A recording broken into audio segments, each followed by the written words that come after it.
And thank you for joining another edition of Hoops Hidden Gems podcast. I'm your host, David Jones.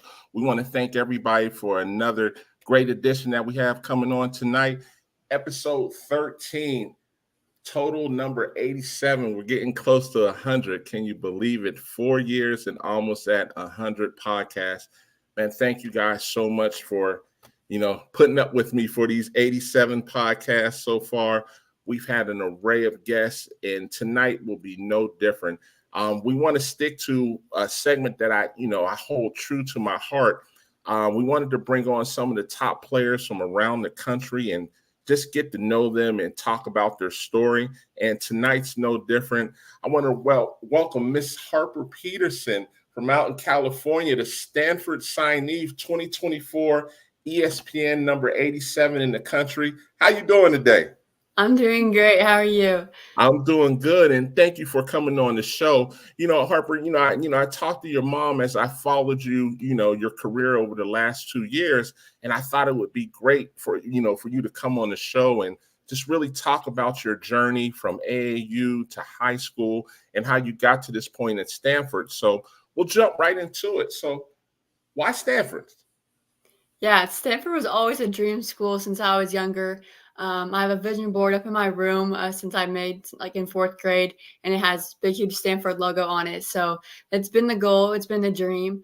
And I knew what it took to get there. And definitely having my parents alongside of me, just knowing I need to be pushed. I need to be worked every single day to get where I want to get to and play at was the biggest thing. So Stanford's been the goal and the dream. And then I definitely just committed there because it was the best of both worlds. You get the best academic at the best university and then a top basketball program in the country. So you couldn't really miss out on best of both worlds. I couldn't agree more with that. And, you understood, like you said, with this being your dream academically, what it took to get into Stanford. Mm-hmm. So, I think it's safe to say you took some AP classes to get to that point, correct?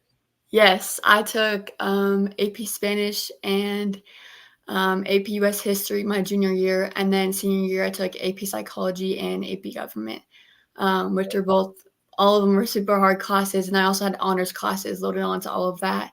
And as a senior, I had 8 classes, which was really rare for my class. I was still in school until 4 p.m. when all my friends got out at 12 because they would only have 2 or 3 classes a day, where I was having a full 8 class schedule. So it was definitely a lot, but I knew it was worth it. If I wanted to play at my dream school, I knew what it took to get there. So those 8 classes, was that a requirement to get accepted into Stanford, or that was just something that you chose? They required 2 AP classes minimum, and then a math class and language arts class. And usually seniors don't take a math class senior year, it's optional. Mm-hmm. Or you can load yourself up with a lot of extra science classes like forensics or kinesiology or sports med. So it was kind of my decision, but I just knew what I wanted to take and just stuck with it.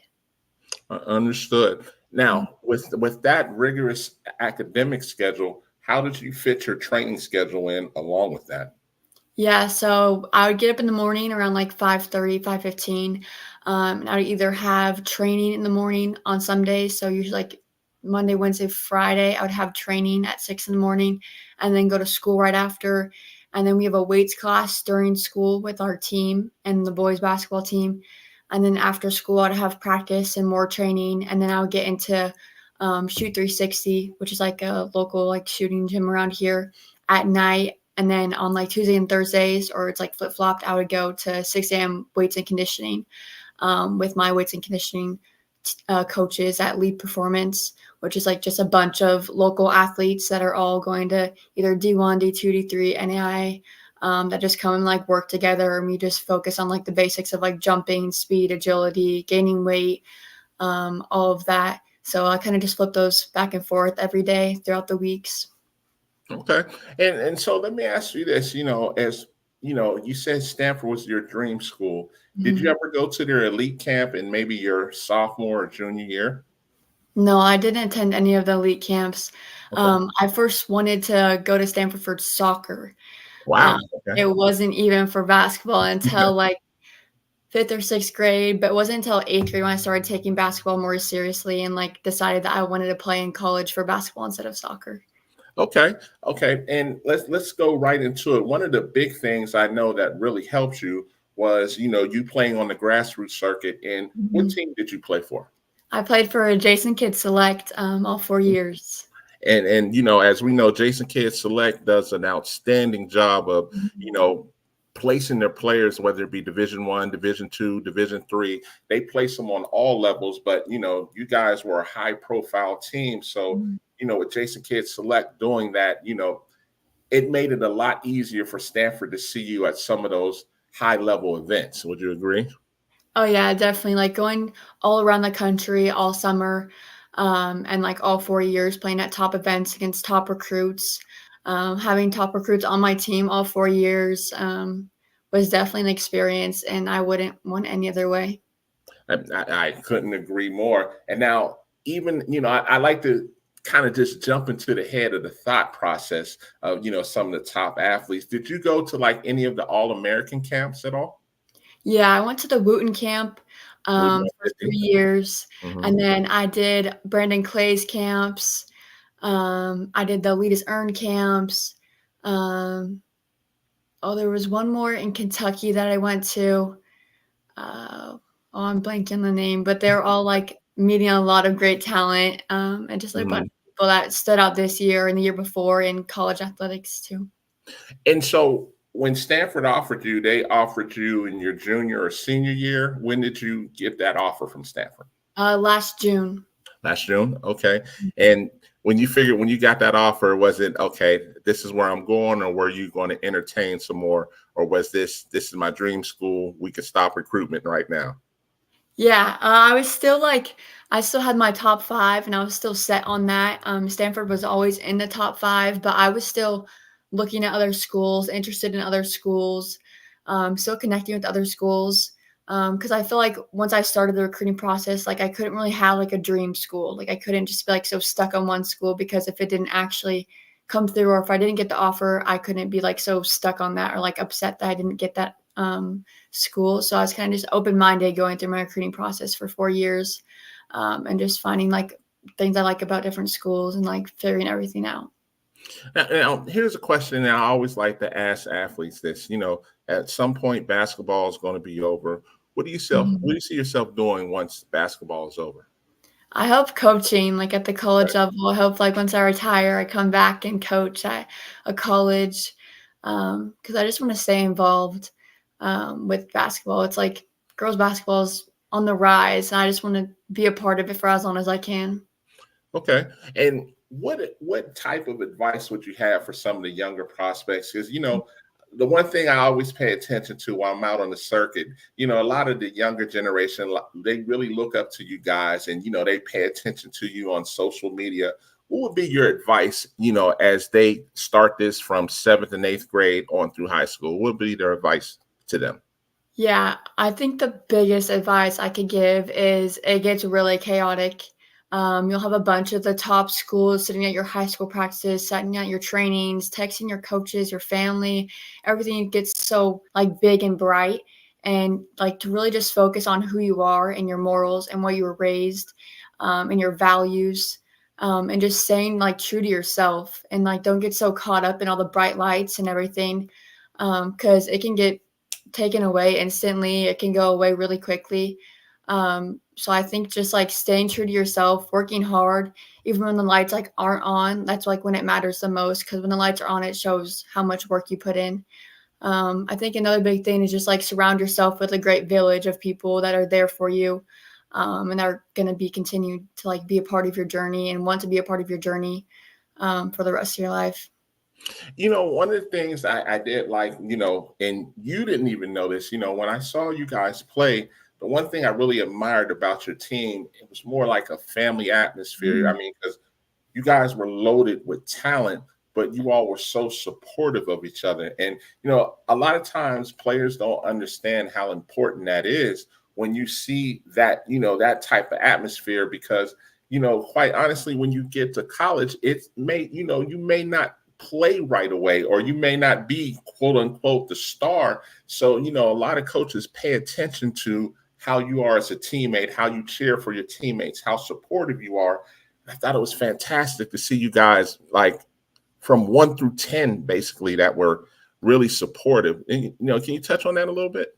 Yeah, so we only had 3 returners from our Jason Kidd team before last year, and so we had a bunch of new girls come in, and it was me, Jordan Lee, and Cameron Mafua that were the 3 returners, and we just like took on this team together, and we were just the first practice. They all came and stayed at my house after, so we drove 2 hours back home because we practiced in the Bay Area. And we all came back to my house. We hung out. We had so much fun the whole weekend. And then it was just like an instant bond. Like we were texting each other nonstop, calling each other. Like I just got off the phone with Lola Donas, that's committed to Cal too last night, just checking in on her because she moved in yesterday. So it's just like that bond, that connection, that sisterhood that it's like never ending. Like I think I text Jordan and Shay like every single day. It's just like a never ending relationship just from putting a ball in the hoop together and then just like building a sisterhood that's like never gonna end. Yeah.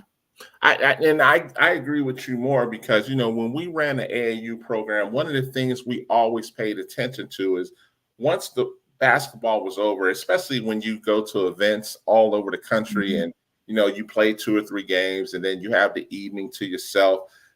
That's where you really get to know your teammates, from a personal standpoint. And of course, you all text, because when school season starts, everybody's paying attention to how you're doing, whether you all are in the same conference or, you're in different regions, you're still supportive of each other. But I always like that, that hotel time, like I always say, is some of the most important time. Like, nobody ever forgets that time as you're growing up and you get into college. Those are some of those memories where you guys are laughing, you're eating together, you're talking about dreams and goals. You agree with that? Yeah, definitely. It was never like our coach, like Armando, it was never him like making us go out to dinner. Like we already had it planned before he even asked where we were going. We always had like things planned out where everybody was coming together. We're all good. We all hung out for 4th of July. Everybody flew in for 4th of July. So we all like hang out together and just like celebrate together. It's just like we didn't really, not all of us live close to each other. Like we had one in Arizona, we had one in Hawaii, we had a couple in LA, we had a bunch in the Bay. So we were never live close enough to get like together that we could just like hang out whenever we wanted to. So we would take as much time as we could when we could get like all together at once. And I want to touch on that as well, because one of the things I pay attention to on social media, I see Jason Kidd keeps up with, the team. He keeps up with, how you guys are doing in college. He tweets out about all that stuff. And, like I said, it's almost a bond to where I can see you guys having a reunion a couple years from now, when it's all over with. It's like, hey, we were the team from, 2024. Would you agree? Oh, definitely. I mean, we won a national championship last summer, so I hope we can celebrate that together in the reunion soon. But yeah, Jason Kidd's done so much for girls basketball around here, and just like bringing everybody together. Like if it wasn't for his platform and what he laid and like paved down, none of us would be in college or be at our dream schools that was all like wanted to play at. So him just like being there for us and giving us the platform and putting us like under the lights, giving us the opportunity to play, has been like a big thing. And man, one of the other things that I think is great, and your mom's been amazing, and the support you have from your parents. A lot of people aren't fortunate, and as some teammates come from different walks of life, and no matter what it is, a lot of times that's what I think makes this so great, because somebody could come from a great situation and someone could come from a not so great situation, but that basketball can draw you all together. And then sometimes you'll see in those instances, you'll see families. I could almost see it. And I'm not speaking this, but I could see like your parents embracing someone like that, or, just whether they're in a situation that's not the best, or even if they're not, just, hey, come stay, like you said, come stay at our house. The door is open. And like you said, you build that sisterhood. Yeah, definitely. I think my freshman year, we had a bunch of girls stay at our house during the summer. My sophomore year, we had Savia Sellers, that's at University of Washington. She stayed at my house for a couple weeks. We had Maddie Muniz, that's now at Fullerton, that was at Idaho, stayed at my house for a super long time. She even spent Easter with us. That was like the first weekend we met her. She spent Easter with us. We've always had like a bunch of teammates staying down here, and like we're always more than welcome to have anybody stay with us. Like we had a bunch of younger players that weren't even on my team stay at my house just so we can just hang out together. It's much easier, just like knowing that the parents can like rely on us if they can't make it to trips was a big thing that Jason K. The whole program. Like if my parents couldn't come on a trip, I just knew that these other families on different teams that were there to watch out for me if I never ever need anything. So you kind of say it's safe to say that there were a number of quote unquote team moms, so to speak. Yeah, there was a lot of them. Okay. Okay. Now, and I always say this because it's so important. I like to harp on academics because your skills on the court speak for themselves, but I want this younger generation to understand how important it is because there's a number of them that lose out on opportunities of high academics because they may just be teetering right at a 2.8 or 2.9, but they lose out on these high academic schools because they can't get accepted. And I know for you, you had that foundation, but can you just please harp on how important that is? Yeah, so I think the biggest thing that I mean, I would say it's overused, but it's like everybody has to understand it. We're student athletes, like we're not athlete students. And I think everybody uses that and some people don't realize like what that exactly means. But if you don't get it done in the classroom, you're not going to get it done on the floor. And I think it's that plain and simple. Like if you don't get it done in the classroom, if you're not turning your homework, if you're not passing tests, if you're not studying, if you're not asking for help when you really need it, then how can people, your teammates trust you if your teachers can't trust you, if your classmates can't trust you to get it done, like your projects, and how can your teammates trust you to pass the ball, to put the ball in your hands when it matters the most? I think it's you can connect those really easily, but it really matters the most what your grades are because that can when the ball goes flat, it goes back to your academics and your degree and your whatever you did in the classroom. And I agree 100% with that. Now, one of the things I always like to talk about because I think it's important as well. You know, with this type of grind, your body goes through a lot of punishment. And with that being said, you have to be able to find that proper time for rest. And, unfortunately, I can't speak on if you ever went through any injuries, but, injuries are a part of this with this type of grind. Would you agree? Yeah, definitely. I think I had like one of my major, not really major injuries, but it was a big injury. During January, I had a broken rib. And I was still playing with it because my doctor was like, yeah, you can't do it. We can't cast anything with you. And they're like, just keep playing. If it really like hurts that much, then you could sit out. But I went through our last 6 or 7 league games and our um, playoff games with a broken rib, which was painful, but it was worth it because we won sections. We played in state playoffs for the second time in school history. We did super good in league, but yeah, definitely injuries like are a big part. And that was like, I mean, knock on wood, like one of my bigger injuries throughout high school, but still, it was like you can't really you don't really know like when injuries are coming, but as long as like you're stretching, you're doing yoga, you're doing like the Normatec boots and taking care of your body, sleeping, eating healthy, drinking a lot of water. As long as you're doing all the little stuff, I think it's like the biggest thing that can help out too. I definitely agree. And that's why I like to touch on that because, there's times like, especially when AAU season is over, at the end of July, you want that break for a couple weeks because, you've been basically running in California. They have the high school team camp, correct? In Yeah, June. I do. Mhm. And did you guys play in that as well? So you Yeah. would stop in early June, play with your high school all of June, and then right back to AAU in July, correct? Yes. Yeah. And for a lot of people that don't know that high school month of June is rigorous. You're playing in team camps, you're practicing, and then sometimes you have little league games where you play other high schools. So you're playing, you would say safe to say about 20 to 30 games. Yeah, I think maybe a little bit more because I think we had a Cali Live event that was like 6 games in one weekend, and then we had like practice the next day. And then you just went straight into AAU because we had boot camps for Jason Kidd that were like 6 hours long on the weekends for our practices. In Um, June, as I well as no, like during oh, July and like all oh, throughout April and May and yeah. all the way up to September because we were still playing. We played in Rucker Park in September. Oh, Um, that's right. Yes, you guys yes, did play in Rucker Park. How yeah, did you like that? that was amazing. That was my first time in New York, so I was just like, Okay. "Oh my gosh, like, this is, like, all the things I see on TV, on the movies." Like, it was amazing. It was a great experience, and to play at Rucker Park too was great. Yeah, and there were some really good teams there, if I'm not mistaken, that Mhm. you guys played against. Yeah, we played against Boo Williams. Um, Yes. that was a great team, a great program, yeah, and then also Jordan Lee was playing in, like, the Nike Live event, so we had to go over and, like, meet Jason Tatum and John Morant was all like coaching over there because of the boys and girls camp. So we got to witness all that too.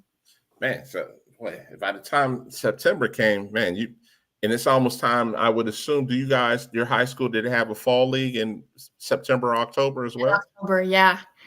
Whew, Yes. so you were nonstop pretty Well, much. yeah, Yeah. my first break was our last game in state playoffs. So I took like a week and a half off after, and I was like, okay, I just need a break. I've been going for 7 years straight, 8 years straight. It's time for a break. Man, and so you're about to, like you said, when we talked before we came on air, you're getting ready to move in Friday. So, when you go on Friday, it's welcome. Hey, how you doing? Okay, probably in the next day or two, it's let's get to it, right? Yep, first workouts I believe are on Monday. So just getting right into it. You excited? Yes, I'm super excited. I cannot wait. Okay, okay, and I can only imagine. 'Cause like I said, just remembering that time as a freshman, it's so many, you don't know what's going to happen yet, not knowing what to expect until you Mhm. settle in after a year. And then by the time you're a sophomore or junior, you have your little rotation down of what you want to do and how your day is going to go as well. And by the time junior year, you're starting to think, okay, this is almost over with. Let me start thinking about life after basketball, or if there's a chance to, like you said, possibly play professional. And Mhm. the fact that you're going, you said that you wanted to coach as well. Could you see yourself being a grad assistant or something to that extent? Yeah, I hope to play like in the league, like WNBA or overseas after, and then probably come back and hopefully be some sort of coach in the college level. Could you see yourself as you start to, make that push into coaching? Could you see yourself coming back to, say, Jason Kidd Select and, coaching the summer until, that time comes? Yeah, that would be amazing. That Okay. would be such a full circle moment. That absolutely, that would be a full circle moment, kind of like that giving back. But if you're Mhm. playing in the W, then no, because you'll be playing during the summertime. So that's the difference. And here's a question, and I always love to ask this as well.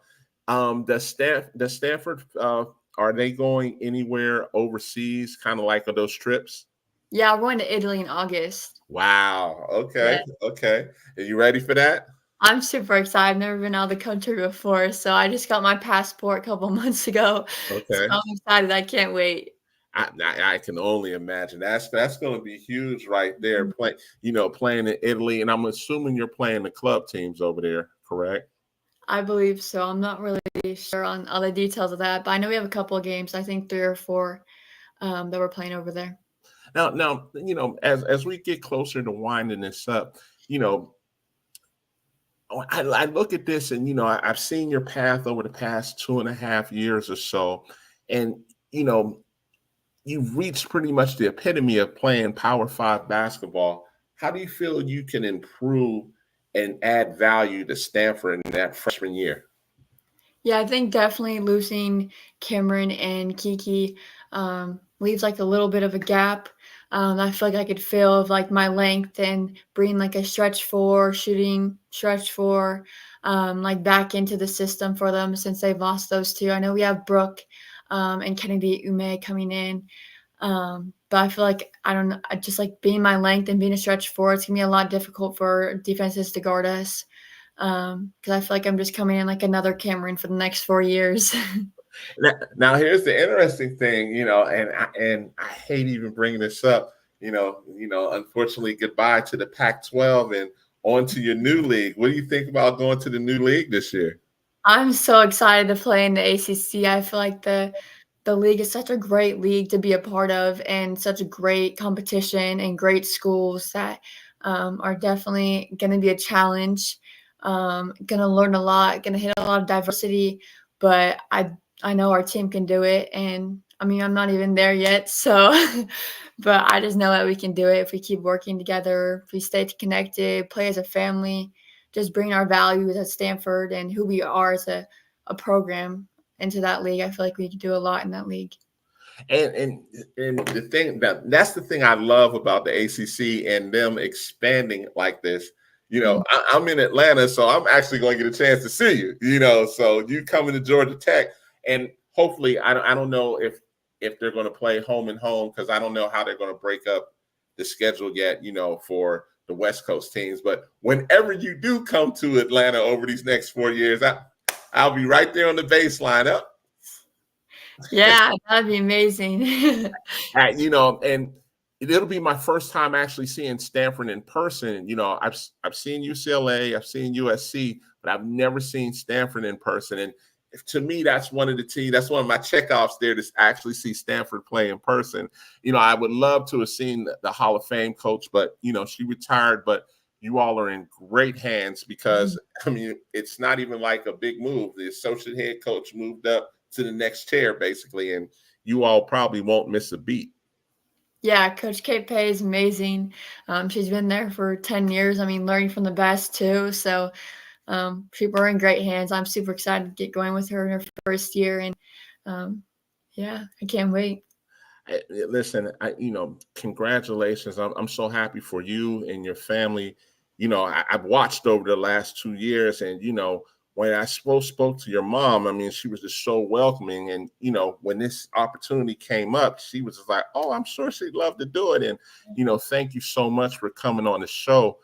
Best of luck to you, because this is going to be an adjustment, but with your skill set, I think a lot's going to be expected of you. And I think, within the first couple of games, you're going to adjust just fine. You get over those freshman jitters, and I can't wait to see what you do over these next 4 years. Yeah, thank you. Thank you so much for having me. Absolutely. So, this won't be the last time we have you on the show.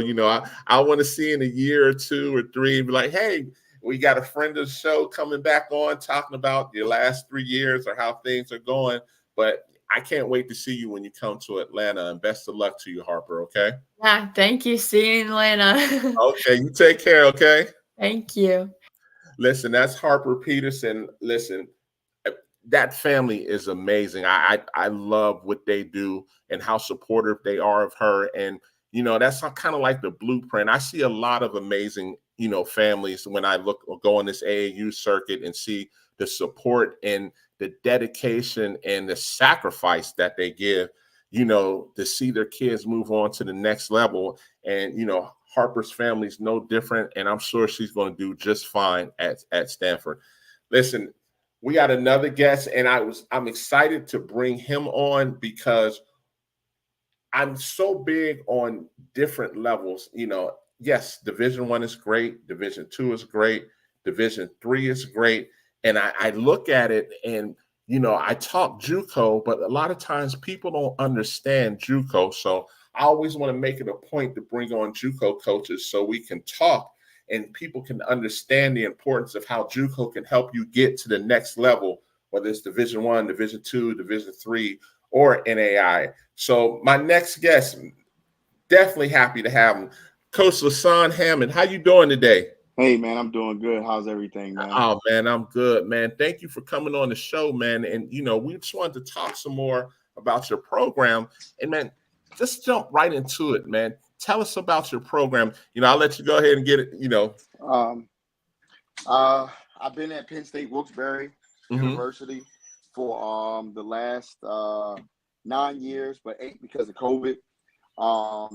We've Over the last 8 years, we've been able to have amazing success. We're 164-71 over the last 8 seasons, 14 pros, and we've won 3 national championships at the USCAA level. And we're just coming off back-to-back national championships this year with winning last season 2022-23 and now winning 2023-24. In the last 5 years, we've had some really good success, winning 3 national championships in the last 5 years. We have a 114-32 record in the last 5 seasons. So we've done some amazing things. When we took over the program in 2015, they were 64-62 in the first in those 5 years before us. Okay. And in the next 5 years, we were 94-49. So we've won national championship, and then now we've kind of pushed up in the last 5 years, and now have won 3 in 5. So let me interject real quick, and I apologize because I said JUCO. Forgive me for saying JUCO. USCAA, and yes, sir. Last year was the first time I got to see a USCAA game. You remember I mentioned Coach Key to you at the apprentice school, and you know, I didn't know what to expect, but he did an amazing job down there at the apprentice school, and it opened my eyes, and that's why I wanted to bring you on, because people don't understand. They don't understand that you can achieve your goal of playing professionally. It doesn't have to be, oh, I'm Power 5. If I don't go Power 5, I'm not going to go. You're proving that. And so when I first saw the work that you were doing, that's why I reached out like, hey, man, you mind coming on the show and talking about this? Because I'm looking like, you don't quote me, you said 14, correct? 14 players. 14 10 in the last 5 years, 10 in the last 5 years, and 14 in total in the last 8 years. And now let me ask you this. What are you doing? I'm not going to say ask for your secret sauce per se, but I'll give you a little bit of it. Okay. So before here, I used to be the head men's basketball coach at Cecil College in Maryland. Yes. It was a junior college in Maryland. One of the best at the time. It was, still now, it's one of the best Division II programs in the country. When I was there, I kind of learned a little bit of this. My secret sauce was, I kind of took some of the secret sauce from there to Wilkes-Barre. Coaching the junior college, our jobs as coaches is to get guys to graduate and go on to the 4-year level. Yes. And once, when I took over at Penn State Wilkes-Barre, the goal was to get guys to go from playing to now playing professionally, to playing in college to playing professionally. I had played 8 seasons professionally overseas myself, so I kind of always tried to stay dug in with my contacts and people that I was close with in the business, in the professional business, with agents and some teams. And when we got to Wilkes-Barre, it's a small school, but it's the perfect school to do what we've been able to do. And it's books and basketball. It's in Dallas, Pennsylvania, which is really like right outside of Wilkes-Barre. It's a small town, real residential, a lot of beautiful houses, $1 million homes, nice little lake behind it. It's really nice. And if you're a guy that really can come up there and take your business, do what you got to do in the classroom, we've kind of had the staff to build what we wanted. And when I took over, the goal was, one, to build the program to be as elite as it's become. But the second thing was to try to help kids make it to play professionally. My second year at Wilkes-Barre, we had 2 Division II transfers. One was a Colton Lewis, who played at Virginia Union. He was a JUCO kid that went to school out in Florida and then went to Virginia Union. And the other was Chris Cantine, who played at Willie and Jesuit. And they were 2 drop-down transfer kids who were really, really, really doggone good. And when they graduated, they did everything they were supposed to do. Chris was a 23-6-6 guy, and Colton was an 18-11 guy. Both guys didn't have those numbers at their previous schools. But they both were really good. Our program, our coaching staff did a really good job at developing and honing their skills. And the power of social media, I'm not a big social media guy, but the power of social media kind of changed the trajectory of where our program went. Chris, I went up to one of my friends. I wound up getting Chris an agent, and I wound up getting Colton an agent, 2 different agents. And Chris ends up playing in Brazil, and Colton ends up playing in Spain. Wow. And one tweet one afternoon about those guys' success turned into my first national championship team.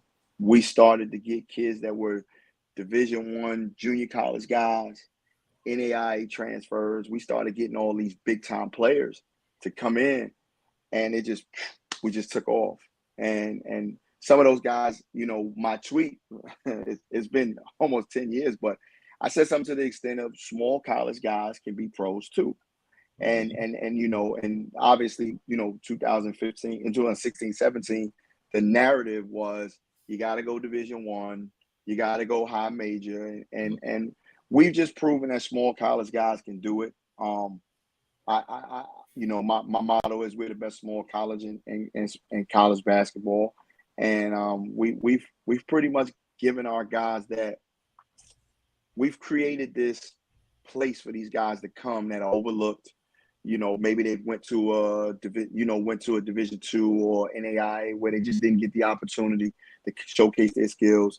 I have 5. I'm lucky to have, you know, myself plus 4 other guys on my coaching staff. Wow. So we really kind of hone in on just developing, and we kind of push the envelope to kind of like market our guys even after they graduate. When our guys are done, you know, we're reaching out to agents, we're reaching out to teams, we're reaching out to people to try to put our guys in position to play in front of some agents and get signed by agents and teams so that they can continue to play after college.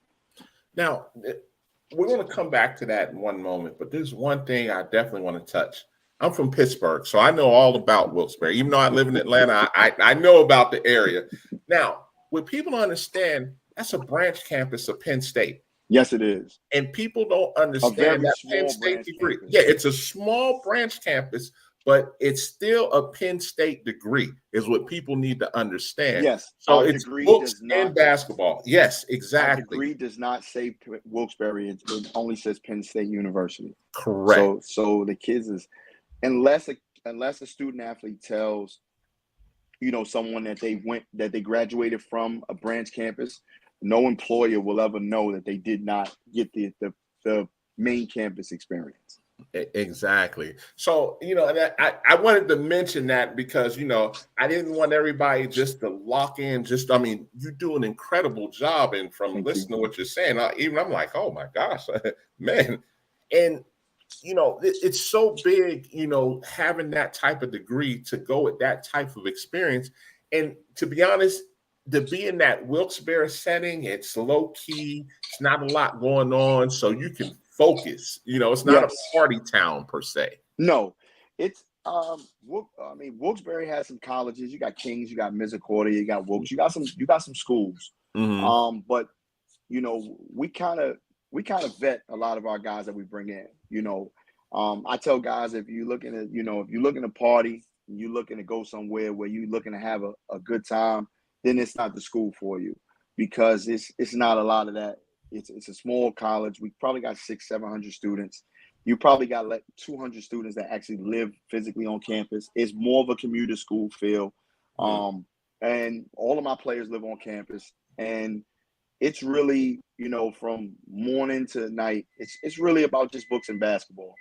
We don't practice until the evening. We give our guys a chance to take care of the schoolwork first, but we also use the mornings and the afternoons when the guys are not in class to kind of develop.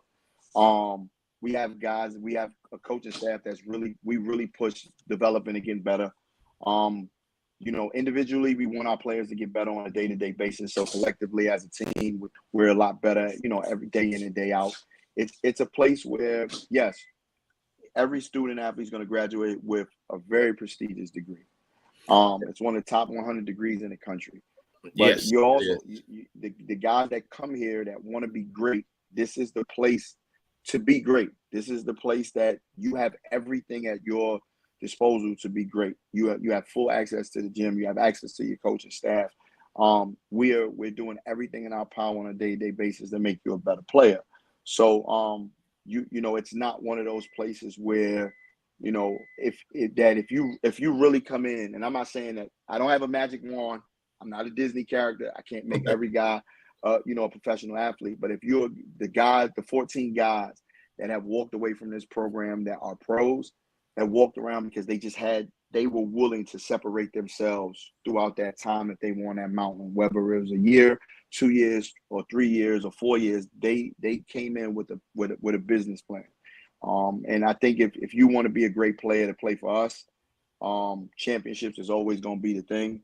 If you do aspire to be a professional athlete, then your decision of coming here has got to be purposeful and intentional. You have to, those two things have to be your reason of coming here. You got to be seriously coming here with a purpose, and you have to intentionally do everything you can to put yourself in that position. Let me ask you this, and, you know, just really picking your brain more than anything, because you're running this like a D1 program because you're getting results. So let me ask this as well. Do you go out and, you know, I know you go out and recruit, but do you go like to some of the grassroots tournaments to recruit as well? Yes. I tell every recruit and every parent, we run our program like a Division I, from individual workouts to skill development stuff, to weight, getting our guys stronger. We play a tough schedule every year. I play 2 Division Is every year. Wow. Last few years, we always play Norfolk State. Norfolk State, I think Rob Jones. That's my guy. Yeah. Rob, one of the best in the business. Yeah. And we've been playing them for years. We actually playing them again this year, November the 4th. We've been to Morgan. We've been to Central Connecticut. So we go and try to play 2 Division Is every year, Division Is every year. I go to grassroots tournaments. I'm at practices. I'm born and raised. I'm a New Yorker. I'm New York City kid. I'm from the Bronx. Okay. So I'm at local tournaments. We hit the transfer portal just like we got full rides. We don't, but we hit it that way. I'm on Twitter. We stretch ourselves as far as we can to get the best players. We want the best players here.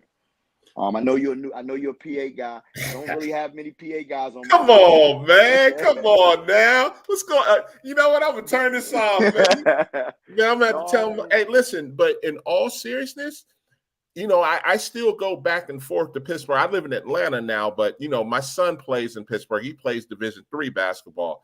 But there's a lot of guys there that these are opportunities they need to hear about. Now, with me saying that, I'm not saying that, hey, I'm going to tell them they're going to come there and kill, because they're going to get their feelings hurt if they do that. But it's those guys that, you know, are drop downs like, man, you might want to take a look at this. Like, you know, I told you before, Coach Key's been on the show. That's my guy. Yes. You know, the apprentice school is a great opportunity because he was building that. And because of what they offered from a job standpoint, that was great. Yes, yes, it was. When I saw what you were doing, I was like, oh, this is D1 style right here. And so many kids have the misconception, you know, like we just talked about earlier, you know, when you first came on, oh, I can't get to where I want to go. And, you know, when I talk to kids a lot of time, you know, whether it's grassroots or high school, you know, I like to say, you know, what's the end goal? What's your long game? And, you know, they all say the same thing. I'm trying to go overseas, or I'm trying to go pro. Well, how are you going to do that?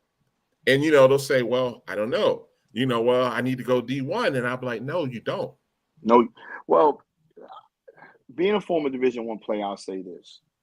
If you have an opportunity to go Division I, and you're going to play, and you're going to have it, and you're going to do the work and have a great experience, then it is great. But we are not living in the time that I went to college. We are now living in a time where the best players are not so much playing in Division I. And I'm not saying the guys that are going to the green room next week in the NBA. But you have guys that are really, really good in NAI. You have guys that are really, really good Division II. You have guys that are really, really good that you wouldn't believe. You know, that I've got guys on my roster over the last few years where people will say, what the hell is he doing here? He's that, he shouldn't be at this level. And it's about opportunity. And I think that what is happening now is that because of the transfer portal, we have so many, it's a trickle down. You got some really good Division I kids that are really good, but now you have all these transfers and these grad transfers. They got to drop Division II, which means some Division II guys are dropping Division III, and so on and so on. And now the playing field for recruiting has became even because we're all offering pretty much the same thing. Mm-hmm. And for us at Wilkes-Barre, it is the opportunity to, like you said, get to the goal. I ask every student, okay, well, what do you want to major in? What do you want to get your degree in? And then when we get to that basketball conversation, is what is the goal? And if the goal is, well, I want to be a pro. Okay, well, how hard are you willing to work? What are you willing to sacrifice to get to that goal? And that's when we start to sell Wilkes-Barre. The first thing that we sell is that you're going to play against really good players every single day, because we're going to get Division II transfers. We're going to get NAIA transfers. We're going to get those guys that are not here. When we play against those Division I's, we giving them gas. They may pull away at the end, and that's the difference between Division I and our level. Yeah. But those first few it's real, and not to sound arrogant, there are some Division I's that don't even want to even put us on the schedule because we get those caliber players. But for us, it's honestly just we're gonna put you in the environment for you to get better. I have a lot of Division I friends. I pick their brains the same way some of them pick my brains. We've created an environment here, and we've created a culture here where winning is first, being the best player you can be, putting you in a position to not just be the best player or the best pro you want to be, but helping you develop and get player on, preparing you for that level on and off the court. And we've had so much success with those guys because we've built a culture that as the guys come out and new guys come in, they understand what they're stepping themselves into. And Penn State Wilkes-Barre is not for everybody. You got to be a guy that's tough-minded. I'm a hard-nosed coach. You got to be able to come up, like I said, come up to that mountain and playing, partying and hanging out and all that. It's got to be third or fourth on the list. Winning, getting better, getting your degree. If those things are not top three, then this is not for you, because it's not one of those places. It's basketball is very, very, very, other than academics, basketball is extremely important. You have to eat, sleep, and shit basketball to play for me. Let me say this, Coach, and excuse me for no, jumping not in at all. real quick. And I'm fortunate enough to commentate games and cover them for the media, and I'll say this wholeheartedly so people understand what it is. There are D2 teams that beat D1 teams. There are D3 teams that beat D2 teams. There are D3 teams that knock off D1 teams as well. Mm-hmm. And I have seen USCAA teams destroy D3 teams Mm-hmm. as well. And as well as, like you said, hang with D1s and D2s as well. So people need to understand, like, this isn't a game. There are some really, really good USCAA teams. And, you guys have your national championship down in Virginia, correct? Yes, they're moving it to Buffalo this year because I think the contract is up. But the last 3 years, Okay. the last 3 years has been at V State. Yes, exactly. So you said it's going to be in Buffalo this year. Yeah. You're kind of happy about that one. I enjoy going. Listen, I'm born and raised in New York. I'm born and raised in Bronx, but I love the South. And you don't got to twist my arm to get past Maryland. And I love going down there. The weather's always nice. Yeah. It's a great experience for our guys. So Buffalo's going to be cold and it's going to be snow on the ground. And, it helps us. It helps us keep the guys focused because it's not going to be anything to do. But because you guys weren't far from the beach either. No, man, no. No, we weren't. But it's a great experience. But to your point, I mean, the playing field is very even now. Yes. And I remember talking to Chris Canteen and Colton Lewis. I mean, Colton Lewis's first year, his roommate was another American, and he played at Cincinnati. And that just goes to show that, hey, he went Division I, you went to USCAA, and you guys are in the same house playing for the same team. So it's changing, and I think that I think this generation of kids that are recruits and guys that are playing now need to understand that small college, you can go pro from anywhere. If you're fortunate enough to go to the highest level, God bless you, but you don't have to go to that level to be a pro. You don't have to go to that level, not even to be a pro. Look, you take that off the table. You don't have to go to a Division I just to have a great basketball experience. I've got, I've been to 6 straight national tournaments, and even the ones that we didn't win, the 3 that we didn't win, was still a great experience for our kids. It was a life-changing experience, and the 3 that we have won is life-changing experiences. So I think that it's because it's publicized so much, and because they're on TV and everybody sees the glitz and the glamour, they automatically think that I gotta go Division I. I gotta go Division I, and that's what the AAU coaches are pushing. That is what the high school coaches are pushing. That's what the guys on the street are pushing. So these kids get tunnel vision of just this experience, and then the fact of the matter, some of these kids aren't good enough to play right away at the 1 level. Man, the 2 level. Don't you say that. Don't you say that. They don't want it, but they're not good enough to play for you. Let's be honest. Like, boy, you opened up a can of worms here. I turn kids away every year that, hey, coach, I think, or coaches call me and say, hey, this kid's good enough to play for you, and I'm like, he's not. It's just the work we do here.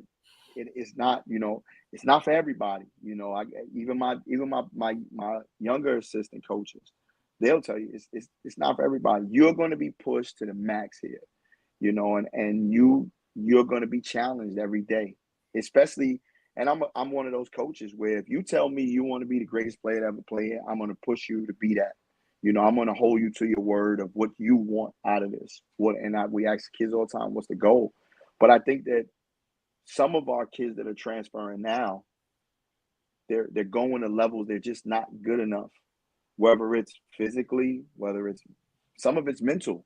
Some of these kids are just like mentally not ready to be in those type of situations. We've had kids here in the past that just they're not mentally ready to be here. This is a place where we win championships. It's like I know some coaches say, "Oh, it's the culture. You shouldn't say that," but here it's championship or this season wasn't shit, or bust. and bust, and now that's that's our mentality year in and year out. The goal is to win national championships. We're preaching this as we recruit kids, student athletes, to say, hey, listen, we're bringing you in to be a puzzle piece to win another national championship, and you deal with the pressure of being here. You deal with what it comes with. It's not easy to play here because everybody outside of us hates us, but we do the things that need to get done. We publicize as much as we can. We have media people that try to do as much as they can to kind of make it feel like it is that Division I. Our social media, our Instagram. We don't have a Twitter, but our Instagram.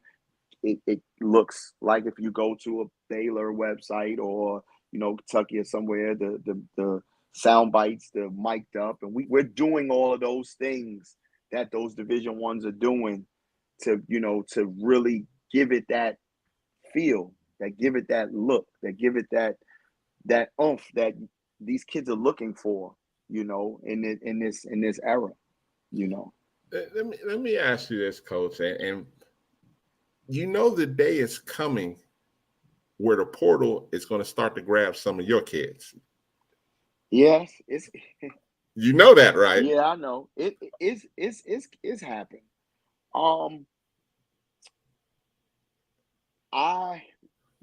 A few years ago, after the Chris Canteen and Colton left, we were considered called Transfer U. Everybody would call us Transfer U because we would Mhm. take a lot of JUCOs and transfers. And Mhm. now, so when the portal did that huge shift, we didn't really buckle because we were already taking the transfers and the JUCO guys anyway.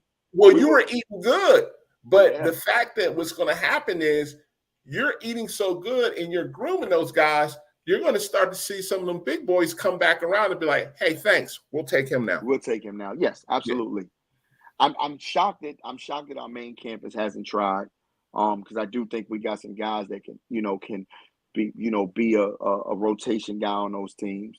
But I want Those are I Philly want guys, though. yeah, I want what's best for these guys. Yeah. Every year, I know some coaches say you got to re-recruit your kids. I think Yes. that to a certain degree, I think that's bullshit. I Why you think say that? I Explain. think that so I got your son playing for me, hypothetically speaking. Okay. For 10 months, he's in our program. I'm with him every day. I'm coaching him. I'm developing him. He's a part of our PSWB family. He's getting this culture and he's a part of it every day for 10 months. So my audition with your son is for 10 months. So Okay. in these 10 months, when the season's over in May and March, if I have to re-recruit your kid to stay, he wasn't here to begin with.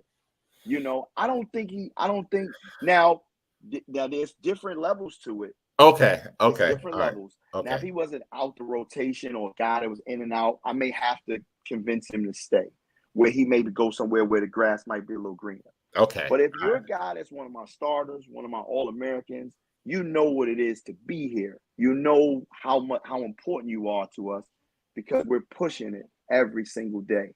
Now, if we do have to sit down and have that conversation of, hey, coach, I got an opportunity to go play at Utah State or Kentucky. Okay.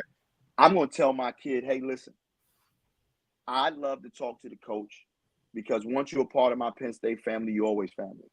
Okay. And I would want to make sure that he's making the best decision for him. I do know that some kids want to come. I know that we live in an era now where kids will go play at one level to get to another level. Yes. I don't think that that's wise, only because if coaches can figure out that's what you're doing, coaches can screw you, but it's a business. You're helping us, we're helping you. It's all hand in hand. So if one of our guys tells us that he's got a situation to go higher as a former Division I player, I get it, and I wish him the best, And the only thing that we can do is just hope that it works out for him, because the worst thing that you could ever do is live with, he could look up one day and he's sitting on the end of Regret it. somebody's bench and regret it, Yeah. regret it. But we've been blessed enough that we love up on our kids so much while they're here, and we tell them how important and how much we care that they look at that and they put that into their thoughts when they decide to make a decision or leave. But I can honestly say that we've built something that's been special with guys. We haven't had many transfers. We haven't had many guys want to leave.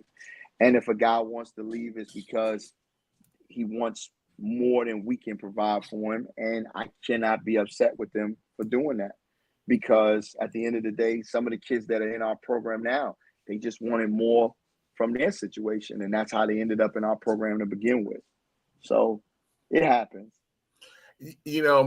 I agree with everything you're saying, but again, I'm going to say this, and this is a compliment when I say this. You're getting to the point, if you keep this up and you keep attracting those type of players, you are going to lose some. And the reason you're going to lose some, it's not because you're a bad guy or you're not doing a great job. There's one factor, unfortunately, that we live in today that we didn't live in back in the day. When they start talking this, you can't compete. Hey, I can't. Yeah. If a kid can get a full ride to go somewhere else and he's going to play, I wish him the best. If a kid's going to get an NIL deal, yeah, I wish him the best. I can't give you an NIL deal.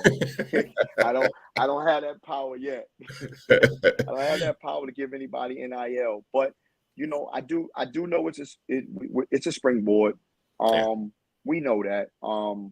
We try to show these kids that we genuinely care, and we try to win them over with good coaching, good love, and being a part of their journey.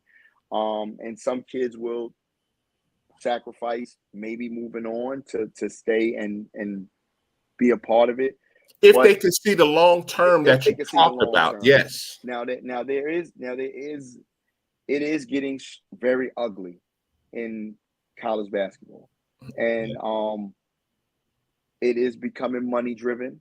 I do believe that it's also individual driven, and I think that one of the things that we've been able to do here in a positive way is that we've been able to get the guys to think outside themselves.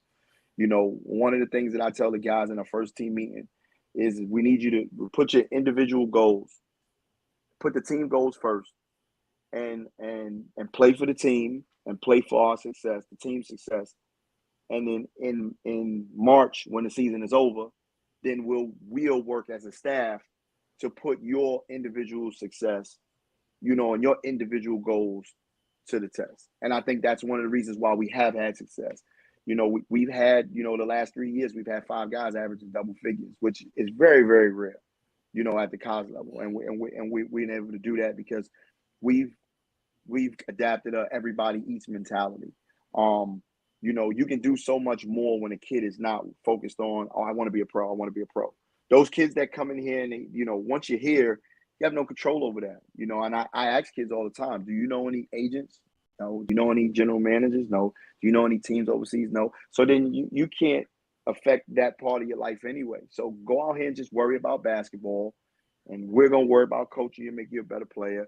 And then we'll worry about that stuff, when the book closes, and when the chapter closes. And we've been able to get kids to come in here and think. And I always tell kids during the recruiting process, if you come in here thinking selfishly, you'll never survive here because, there's no egos here. Me even, as all as I've accomplished, I come in that door every day with no ego. Towards my staff, towards my players. I make sure that my staff walks in the door with no ego. Our players are asked to check their ego at the door. Whatever you accomplish, whether it's we've had junior college All-Americans, we've had big time basketball. We've had guys that return. I was All-American last year. You got to check that shit at the door because the goal is to win, and the goal is to put this team first to win. And I think that's another reason why we kind of probably don't have that. We haven't had that problem so much because I think guys have came in and realized, okay, I've watched this senior put this first and then leave here and get everything he wanted, and he was an All-American, he was this and that. Because in theory, if you work your tail off and do everything you're supposed to do to help this team win, you're gonna be All-American anyway. We're gonna win it. We're gonna win a ton of games. We're gonna get 3-4 All-Americans every year. You're gonna win championships, which builds your resume to even you just took the words out of my mouth. Conversation. Yep. I can't market you to an agent or to anybody I know in the professional business, and we're not successful. I walk in some of my former players say I walk in the locker room some days and screaming, we ain't got no pros in here. There ain't no pros in this room, because if we pros, we wouldn't lose to this team or we wouldn't lose to that team. And it's more of a challenge. But that puts a chip on their shoulder. Yeah. Absolutely. And another thing, the other part about it is this, right? So the kids have to understand that it's a body of work. When we sit down, when you, me, or anybody sits down and talks to an agent, it's a body of work. I've had guys go pro that average 10 points a game. I've had guys that go pro that was 17, 18 a game.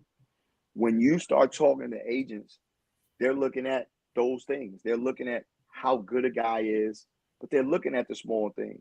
Okay, we got 5 guys that average double figures. So it's kind of hard for a guy to average 20 points a game on a team that has 5 guys averaging the double figures. But we also can say he was an All-American. We won a national championship. He shot over 40 from the three-point line. He did this. He was first team All-Conference. And when you have those bullet points, you're keeping the agent on the phone where it's like, okay, send me the film. And then now he sees how good this kid is. And then now he can ask for game tape. Because at the end of the day, and I tell kids this every single time, every single year, I have to have enough to market you to an agent for him to be able to market you to a team. If he can't market you, if I don't have enough to market you to him, he damn sure don't got enough to market you to a team. Yeah. So, because the same things that I'm selling him, he's selling to these teams. So, guys have to come in here and be willing to do that. Now, as far as NIL, I haven't had those conversations. We did small stuff like help the guys with like they little merch stuff and hook them up with certain guys to try to get that going, put a little money in their pocket. But the money that's being thrown out here now, ridiculous. Next level.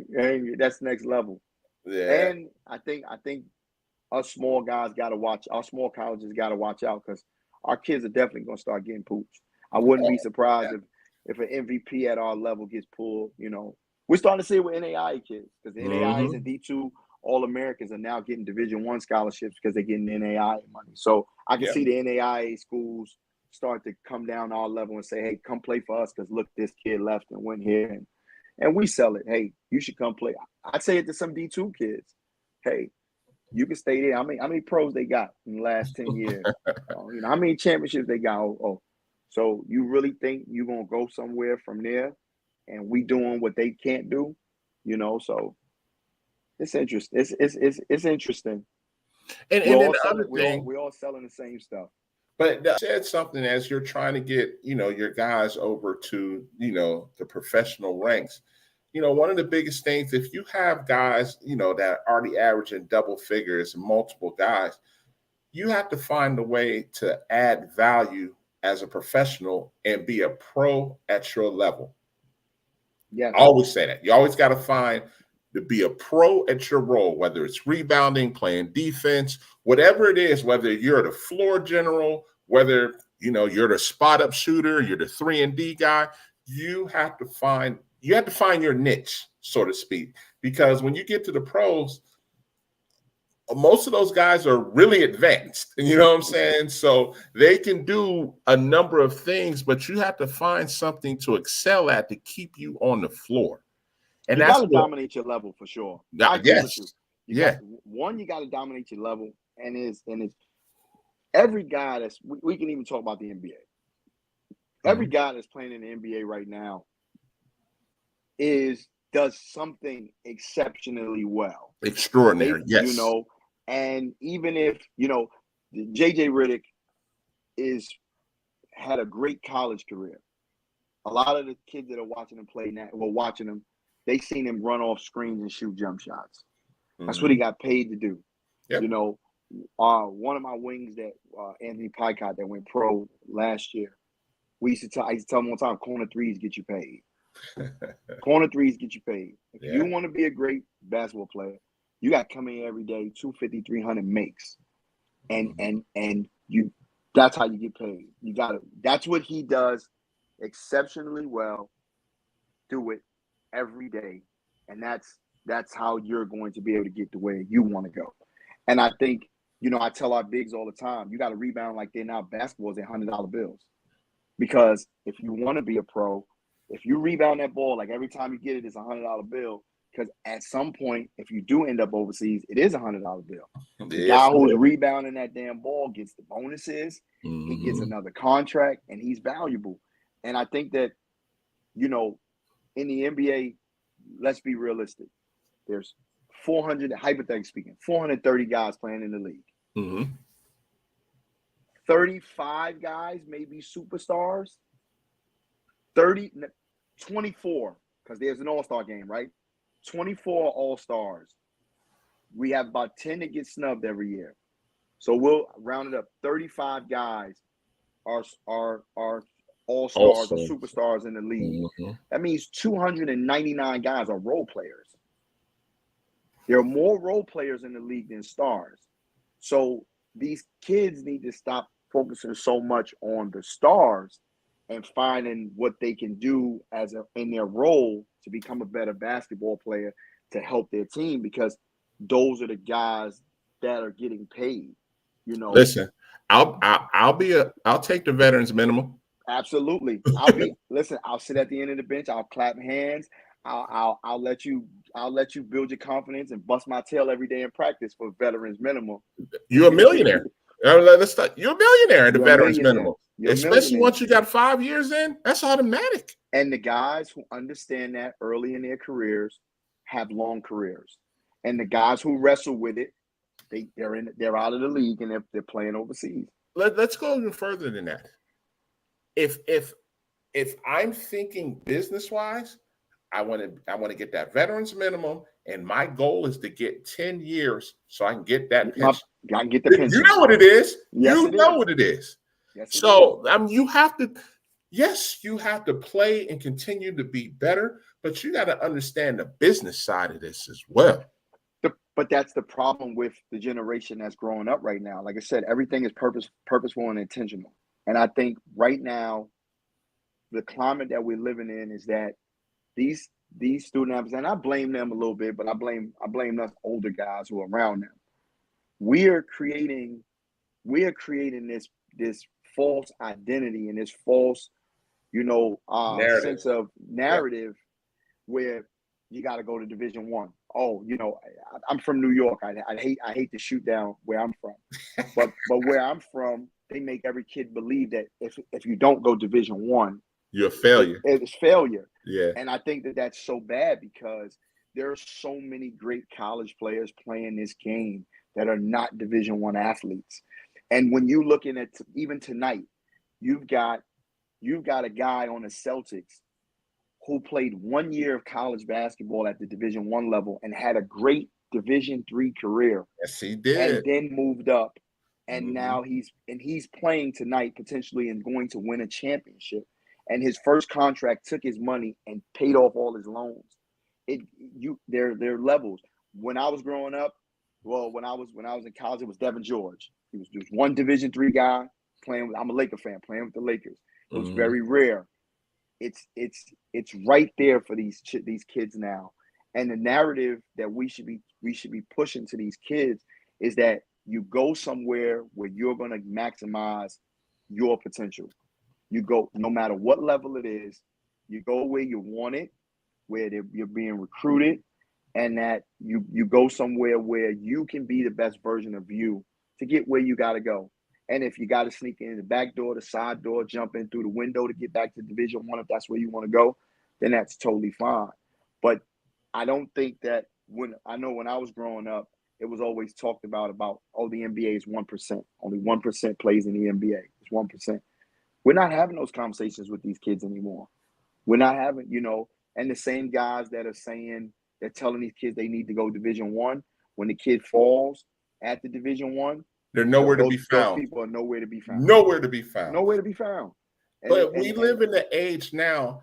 I agree with everything you're saying, but we also live, and you said it earlier, we live in an age of social media, so information is accessible. Mm-hmm. So I hold parents accountable to research, just like I hold prospects accountable to do research. So yes, what you're saying right now, we have these fast talkers, so to speak, that are selling dreams, sure, but you can't just go off of everything everybody says. You have to do some research to say, okay, this is what coach says. Man, I just looked at what coach said and I see 10 different examples of what he's talking about. You can respect the kid that comes to you like that. It can't be, well, coach said it must be golden. Mm-hmm. Find examples. I during the recruiting process, not just our big time recruits or the guys that we really, really want to get. We have our former players reaching out to those guys. I have whether you could be a big, you could be a wing, you could be a guard. Hey, listen, my experience at Penn State Wilkes-Barre is not going to be your experience as a player. Mm-hmm. Talk to this guy, Kevin Major, Anthony Pocock. Oh, you're big, who you stretch forward, talk to Jordan Williams, talk to Cone Lewis. Your guard that can score, talk to Chris Canteen, talk to, these guys, because I want the kids to know that, okay, he ain't just posting pictures and he ain't just talking, out his ass. these guys are telling you, hey, and they're telling our guys, hey, listen, I came here.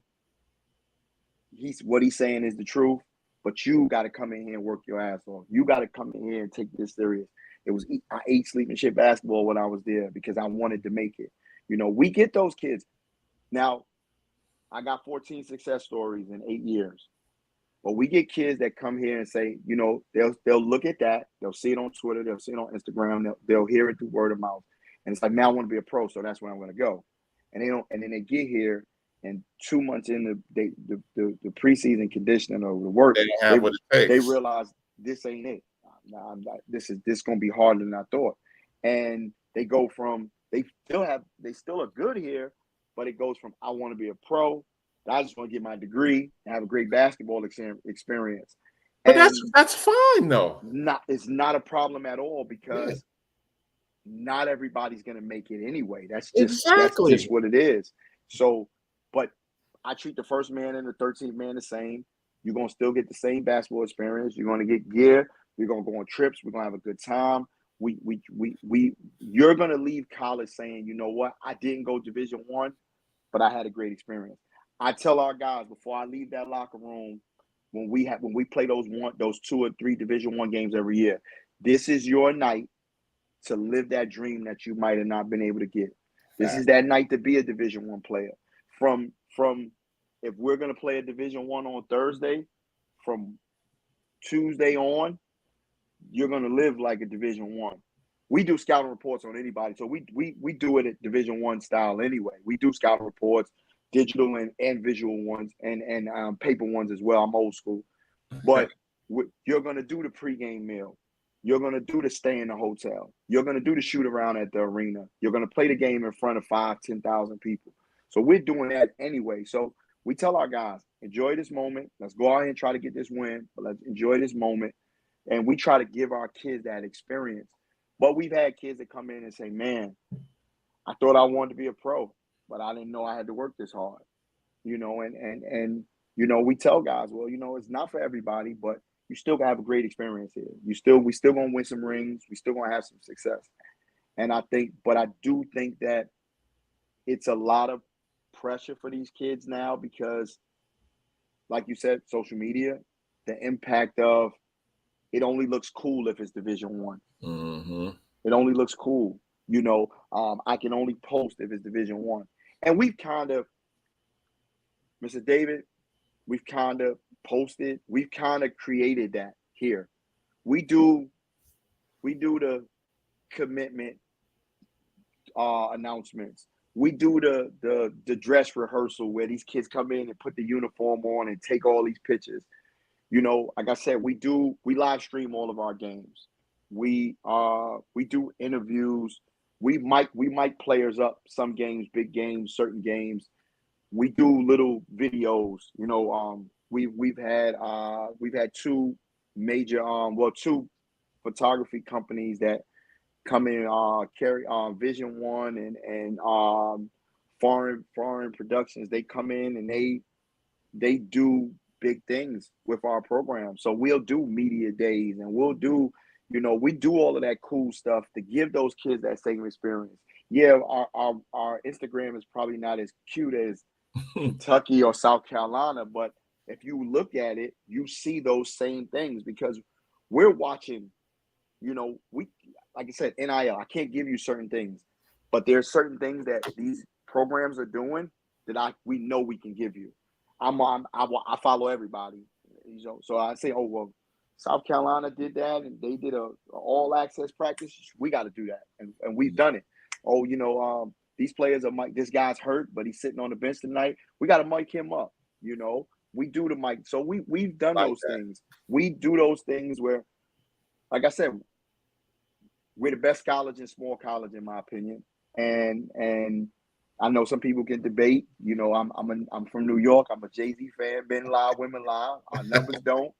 But we try to stay as trendy as possible because we want to, but it's because it's appealing to these kids. Yes. That's what they're into. They're into, well, you know, I want to come on campus and I want to take the picture with the uniform on. You know, I want to do that. we do the the pregame locker room speech or the guys dancing in the hallway, and we film it and we throw it on social media. We do those things because that's appealing to them. That's appealing to those guys. So we've made adjustments to really improve how we do things that the highest level is doing to be able to attract those athletes. But So let me ask you this, and I'm sure after this segment, there's going to be people that are going to want to reach out to you. There's going to want to be people that want to know more about your program. How can they get in contact with you? I'm pretty much everywhere. I mean, they can email me. My email address is lrh9@psu.edu. My Instagram is Coach L Hammett. That's Coach LHAMMETT. That's me on Instagram. And on Twitter, I am Coach Hammett. No L, but just Coach Hammett. And so, but I hope they do. I mean, we've had success because we've put our players first, Mm-hmm. and we will continue to do that. It's all about putting our players first. It's all about putting our players in the best position to succeed and giving them the best basketball experience. Most of the guys that we've coached will never play Division I basketball or will never play in a program that looks even close to what it's like to be at a Division I. We don't have 22,000 students. We don't play on ESPN every other night, but we try our best to give these student athletes the best opportunity to have that close experience. In closing, let me ask this as well, because people are going to want to know this as well. Do you have like open run tryouts? What is your style for kids that you don't know and they want to be a part of the program? And yeah, they may have some highlights, but we all know highlights can be deceptive. What can they do? Can they come say, "Hey, coach, I want to come up there and work out for you and get an honest opinion"? What's your style? Because I know a lot of kids and parents are going to know that as well. Well, emailing us and telling, if it's a kid playing right now, let's say it's a 2025 kid playing right now, okay, email us. We'll definitely catch you on the circuit somewhere. We're always all over. We don't, like I said, we don't just stick close to here, man. I got to play as far as California or Los Angeles on our team. We recruit Los Angeles JUCO guys, so we'll try to catch you somewhere.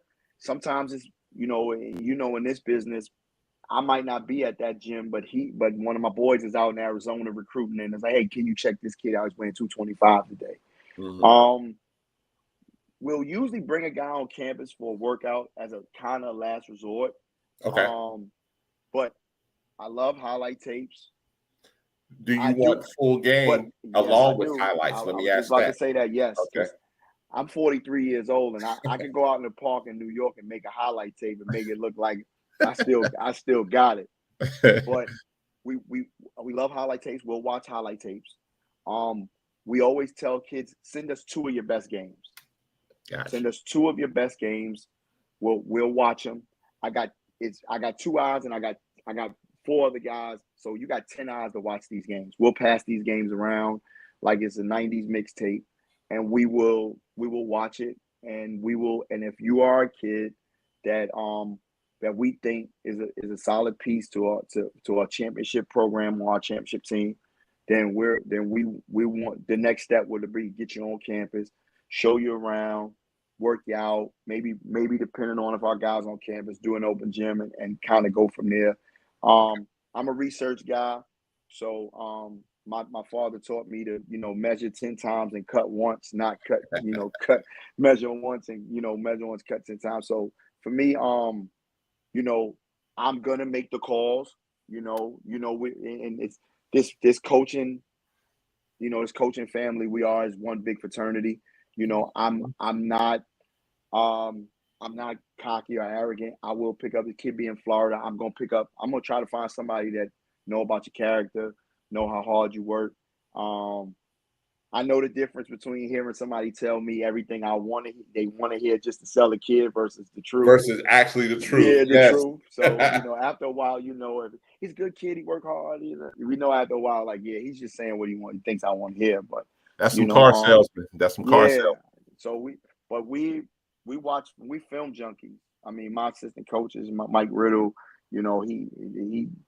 we talk all the time. He's film junkie. Sometimes my wife got to tell me to go to bed because I'm up watching film constantly. So if a kid has some film, whether it's YouTube, whether it's Huddle, send us a highlight tape. We'll watch that first, but make sure in that link with that highlight tape, you got 2 of your best games. Because we're not also just watching you score 30. We're watching everything. We're watching how you treat your teammates. When you threw that pass and he dropped it out of bounds, how you respond to that, and you yelling and screaming at him, or you pat him on his ass and say, don't worry about it. I watch the defensive end probably just as more as, the game is scoring. You got to score to win. Yeah. But I've won 3 national championships because we just wanted to defend more than the next group. So, if you're a guy who doesn't play defense, you could have 40 in that game, but if you're not on that other end playing defense, it doesn't mean anything to us because we want to get stops. So, but even social media, you can DM me on social media. I try to read everything. I may not respond as fast as I. Sometimes you're so busy, but I would say either an email would be good because I usually just forward it out to our coaching staff and we start breaking it down and we start watching it. But film is first. I haven't been that guy to bring. I know some schools bring 40, 50 kids on campus and then they have these huge workouts. Like the elite camps. The elite camps. We've done that. We haven't done that much, but we've done it in the past. I'm a showcase guy. You'll catch me at showcases. Okay. I love to go in a room. It's an opportunity for me to network and pick other coaches' brains, but it's a chance for me to see 50 kids or 150 kids at one time. But you're in hoop group territory. Yeah, I'm in hoop group territory. But we'll travel. We just, and like I said, it could be a situation where kids in Arizona and he said, hey, I'm playing in this event this weekend and I catch one of my boys out there. Hey, I can't get out there, but can you check this kid out for us? And and when it's the JUCOs and the transfers, we love those guys, because they're hungry. They're different beasts. Yeah, yes. They're hungry. Some of them got something to prove because they didn't get what they wanted out the last school, and some of them end up dropping lower because they didn't, because they got overlooked or things didn't go their way. And it's like, hey man, you got a second chance. But see, here's the thing for you up there, and boy, I'm about to touch some folks for this one. You said you like JUCOs. Pennsylvania, Maryland, that's JUCO D2 territory. And there's a lot of misconception that JUCO D2 is not on the level of JUCO D1. I don't know why people think that. Now, I'll say this to the viewers. Depending on where you play in Division I JUCO at, yes, absolutely. There is no comparison. Kansas, Texas, Florida, no comparison. But everywhere else in the country, there are some Division IIs that will whoop the hell out of some Division I. Thank you. They were whooped because when I was at Cecil, and I'm going back, we had 16 guys go Division I, 17 guys go Division II in 3 years. We had more Division I guys go Division I than any Division I in our area. And we got Harcum up there, Chesapeake, Hagerstown at the time. And Hagerstown used to be tough. They used to be tough. Allegheny. So, Baltimore Community College. We had more than all of those guys in that time. And I think at the time, my athletic director, he had a sheet with all the guys that went Division I. And then they were close to 100 and from 2004 to 2015, they had close to 100 guys. The talent, while I was there, I was blessed enough to coach a kid named Obinian Olika. He was the top 3. He was the top 3 by He was the top 3 junior college player in the country. Some people had him 1, some people had him 3, and he ended up going to Arizona State. He played at Arizona State for 2 years. He was one of the only players in the Pac-10 to average a double-double. This was when it was him and Lonzo Ball were the only 2 dudes in the whole conference to average a double-double. Lonzo did it in assists and points. He did it in points and rebounds his senior year, and it was Lonzo's first year. And there was and to think that he graduated from a Division II, so it is Division II territory. There are some D3 guys. There are some D3 JUCOs that are really, really good up top. I mean, Herkimer's good. Herkimer's good every year. Mohawk Valley. There's some ones. I mean, they can wrestle with some Division Ones. Oh, let's not get it twisted. Let's go to your home area. What about Monroe? Monroe is a solid program, but they can get it by some of the schools. I think what these student athletes don't understand is that the difference between Division I and Division II is not necessarily talent. Yeah, it's what you can offer. Yes, Monroe here in New York can offer scholarships. They can offer housing. They can offer meal plans and all the other stuff. And then you have schools like Cecil, where I coach, can only offer scholarships without and no housing. And you have to find an apartment. You have to find an apartment with your pal and things like that. So it sometimes that's the difference between. And I think the other thing that the student athlete has to understand is that you can move up levels if you want to. You can be a Division II JUCO that moves up Division I. A lot of them just don't, because they feel as if they're not, when it comes to recruiting or what they can provide, they just not offering the same. So it makes no sense to go up. But no, there's some D2 dogs. I done had some D2 JUCO kids that came in and kicked some of my D1 JUCO kids' ass. So I needed that sound bite, because being down here in the South, a lot of them don't understand JUCO D2, because it's so many down here are JUCO D1. Yep. But I tell them, I'm like, man, there's some JUCO D2s up north that will handle some of these ones. And they look at me like, oh man, come on. No, because you're getting the Philly kids. You was New York kids, the Baltimore kids. You was right up the road. You got community college in Beaver County. Oh yes, sir. I know what it is. Beaver County, man. I had to roll up my sleeves every time I had to play Beaver. And he was sending guys Division I. They were there. Marcus Williams. He was a dog, man. He got dogs. And when I was at Cecil, and I know when he was over at CCBC, I mean, you pick up the phone and call these Division Ones, and they're like, oh no, we're booked, we can't, we can't play. So they don't want that. Yeah, as soon as you said CCBC, you're speaking my language. And I'll take it even further during my time, because I'm a little bit older than you. So you had CCAC before. Yes, Allegheny, yes. Yeah, of course they're not like they used to be, but back in the day, CCAC used to get all the city kids and run roughshod, and they were D3 JUCO. You know what I mean? I know. When I was at Cecil, we didn't want to put them on our schedule because I didn't feel like running into all the Pittsburgh kids, But we have it. We have it. Hey, one of my boys, Mike Sine, he's on the women's side. Yes, at Essex. At Essex.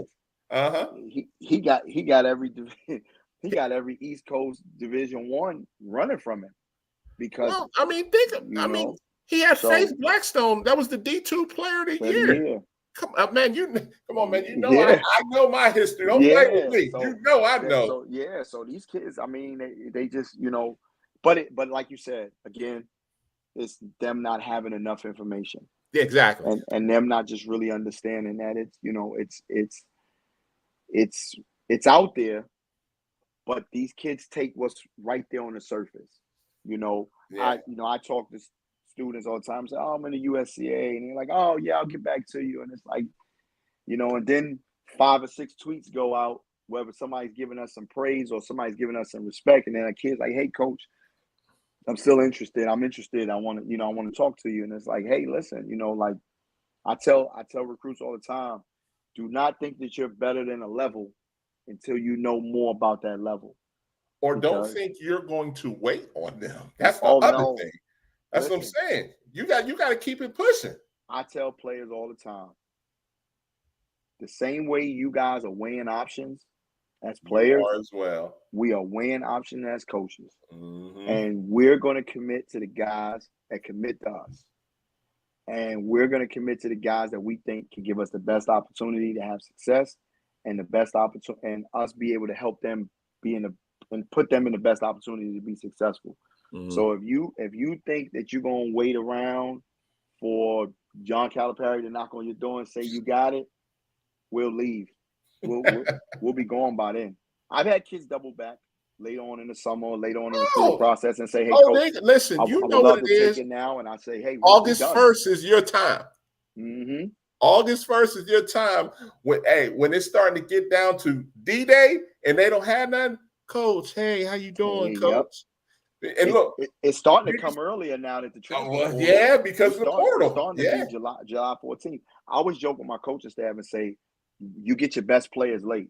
You're going to get that one kid that maybe he tried to do summer school and because he's trying to go higher, the JUCO kid, and it just didn't work out, or the school decided to move on. So you'll get one or two. Like we know we're going to get one or two in a few weeks. Mm-hmm. But those kids that you've been on since March or you've been on since February, and now I'm just weighing my options, coach. I'm just weighing my options.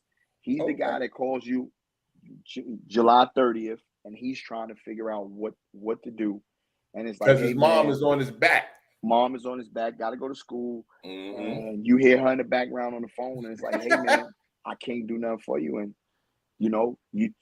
I call, if you don't find nothing, hit me in October. And he's at Couch U. The Crib University is a real place. DCU. Man. DCU is a real place, man. Yes, it is. And they got a lot of All-Americans there. A lot of them. You know what I mean? DCU is a real place, man. Hey, man, listen, I appreciate you coming on. I thank you for having me. This is like barbershop here, man. Yes, you know what I'm saying? Yes, it is. And you mentioned, Coach Sine, he's been on the show.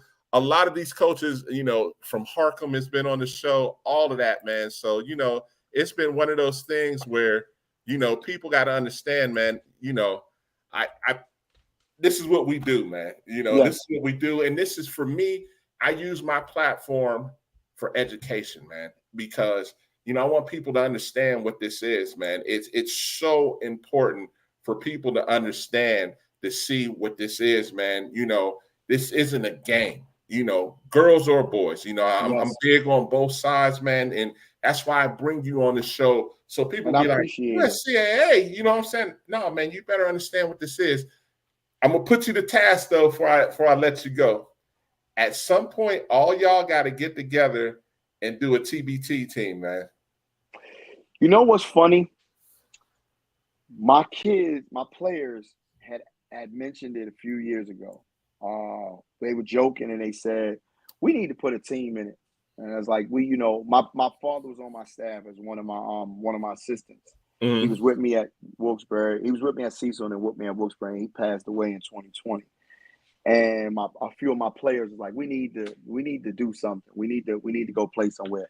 I told them fools, come to New York and win one of these tournaments first before we go up. But I would be all for a USCAA TBT team. Yeah, I would be all it's for like the D3 team. D3 team is serious. I would be all for it. I don't care if I'm coaching it or it's being an assistant. I would be all for it because I do think that,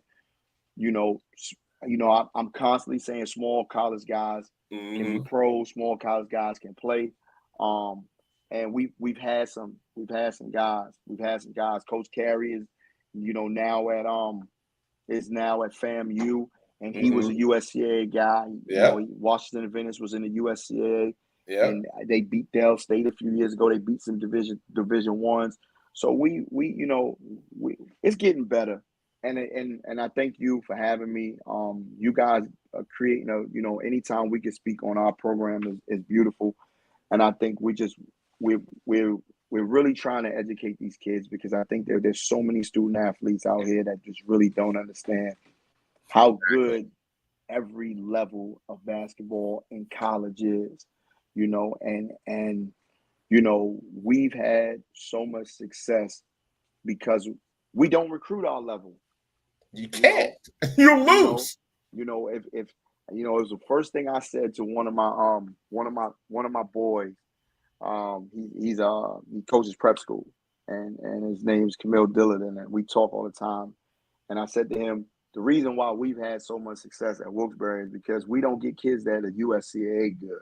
We get kids that are Division II caliber good, NAIA Division I good. Maybe could walk on or be a rotation guy at a Division I. We get those kids here, and because we get those kids here, it really puts us in a position to be able to have the success we're having, just because we're getting kids from a higher level to play at our level, and that's what separates us with all the other stuff. But the talent separates us, but that's how you win at any level. If you want absolutely, if you want to win at the Division I level, you got to go get you some NBA guys.